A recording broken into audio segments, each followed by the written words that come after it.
Hey everybody, Peter Zine here coming to you from Richmond, Virginia. Today, we're going to talk about Russian logistics just a touch. It has now been 4.5 days since someone, undoubtedly the Ukrainians, did a bomb attack on the Kerch Strait Bridge, which is the bridge that connects the mainland of Russia to the southeastern point of the Crimean Peninsula. It is Russia's only reliable rail connection to the southern front. There are rail connections in the eastern part of Ukraine that do end into the west, but they all are reliant on a single transfer station up near the river at Zaporizhzhia, and so they're well within short range missile fire and rocket fire from the Ukrainians. So the Russians have not used that route because the trains kept getting blown up. Kerch, however, is completely out of the range of almost all weapons that are in play in the theater, certainly everything the Ukrainians have. And it's not until equipment on the trains gets all the way past Crimea and is actually approaching Kherson City before it comes into range of Ukrainian weapons. So this has been allowing the this has been allowing the Russians to disgorge equipment and men and especially fuel, excuse me, fighting off laryngitis, very close to the front lines for the last 5 months of the war. Now, with Kerch offline, and it looks like it's going to be offline for an extended period of time, they only today removed the destroyed rail cars from the fuel train that got blown up when the bomb went off. And it looks like at least one of the tracks is warped beyond any sort of easy replacement. So replacing the tracks on the section that was completely damaged is going to be a month or two process.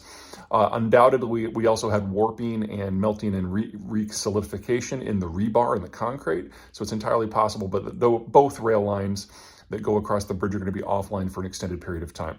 But let's assume best case scenario here. Let's assume that the Russians were able to rip up the rails, put up new rails, and that there was no damage to the rebar and the structure of the bridge itself. Unlikely, but let's assume that. It's going to be about a 3-week process. In that time, the Russians need to reroute logistics. Now, there is a 2-lane section of the Kerch Bridge that is still operational, so they can still move things by truck. And there is the option of ferries operating that can go to terminals. And then, of course, there's options of going through eastern and southern Ukraine direct as opposed to going through Crimea. But none of these are good options. There's all kinds of restrictions.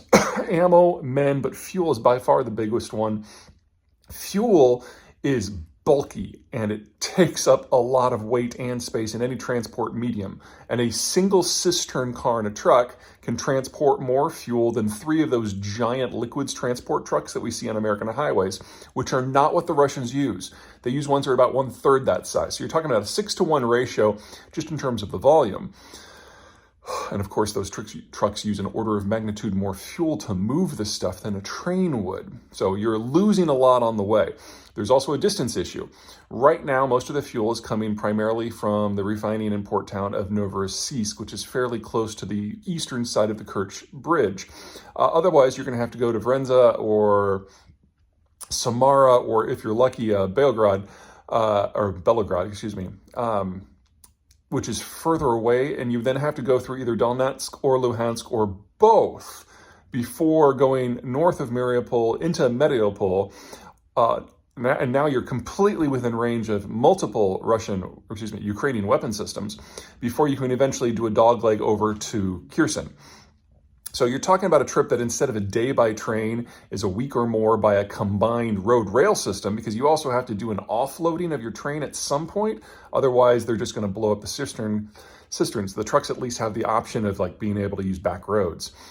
And then, of course, there are active insurgencies going on in almost that entire route. So one Javelin is more than enough to take out a fuel truck, and these are civilian fuel trucks because the Russians don't have a military truck fleet anymore. So a Javelin might be overkill. An RPG would be plenty. Small arms fire could do it.